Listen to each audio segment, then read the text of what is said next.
சென்னையில் புறநகர் ரயில் சேவை பாதிக்கப்பட்டிருக்கிறது. கிண்டியிலிருந்து கடற்கரை ரயில் நிலையம் செல்லக்கூடிய வழித்தடத்தில் மின்கம்பம் மீது மரக்கிளை விழுந்துள்ளதால் சென்னையில் புறநகர் ரயில் சேவை பாதிக்கப்பட்டிருக்கிறது. மின்கம்பம் மீது மரக்கிளை விழுந்ததால் மின்சார ரயில்கள் அந்த பாதையில் செல்ல முடியாத நிலை ஏற்பட்டிருக்கிறது. தாம்பரம் கடற்கரை மார்க்கத்தில் அரை மணி நேரத்திற்கும் மேலாக ரயில் சேவை பாதிக்கப்பட்டிருக்கிறது. கிண்டியிலிருந்து கடற்கரை ரயில் நிலையம் செல்லக்கூடிய வழித்தடத்தில் மின்கம்பம் மீது மரக்கிளை விழுந்ததால் மின்சார ரயில்கள் அந்த ரயில் நிலையங்களில் அரை மணி நேரம் நிறுத்தப்பட்டிருக்கிறது. விவரங்களோடு இணைகிறார் நமது செய்தியாளர் சதீஷ். இந்த நிலை எப்போது சீர் செய்யப்படும்? மீண்டும் எப்போது புறநகர் ரயில் சேவை தொடங்கும்?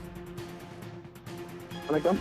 சென்னை கிண்டியில் இருந்து கடற்கரை ரயில் நிலையம் வரை செல்லக்கூடிய ரயில்வே பாதையில் அருகே உள்ள மரக்கிளைகளை வெட்டும்போது மரக்கிளையானது மின்கம்பத்தின் மீது விழுந்ததால் திடீரென சத்தம் ஏற்பட்டதாக ரயில் நிலையங்களில் அங்கங்கே ரயில்கள் நிறுத்தப்பட்டுள்ளது. குறிப்பாக சென்னை கிண்டியில் இருந்து சைதாப்பேட்டைக்கு இடையே ரயில் செல்லக்கூடிய ரயில்வே பாதையில் மரக்கிளைகளை அகற்றும் பணியில் ரயில்வே நிர்வாகத்தினர் ஈடுபட்டனர். அப்பொழுது மரக்கிளை ஒன்று மின்கம்பத்தின் மீது விழுந்ததன் காரணமாக வெடித்து பயங்கரமான சத்தம் ஏற்பட்டது. இந்த நிலையில் சென்னை கிண்டியில் இருந்து கடற்கரை மார்க்கமாக செல்லக்கூடிய மின்சார ரயில்கள் அரை மணி நேரமாக அந்தந்த ரயில் நிலையங்களில் நிறுத்தப்பட்டுள்ளன. தற்போது சுமார் அரை மணி நேரத்துக்கு மேலாக கடற்கரை செல்லக்கூடிய மின்சார ரயில்கள் கிண்டி ரயில் நிலையம் உள்ளிட்ட பகுதிகளில் நிறுத்தி வைக்கப்பட்டுள்ளது.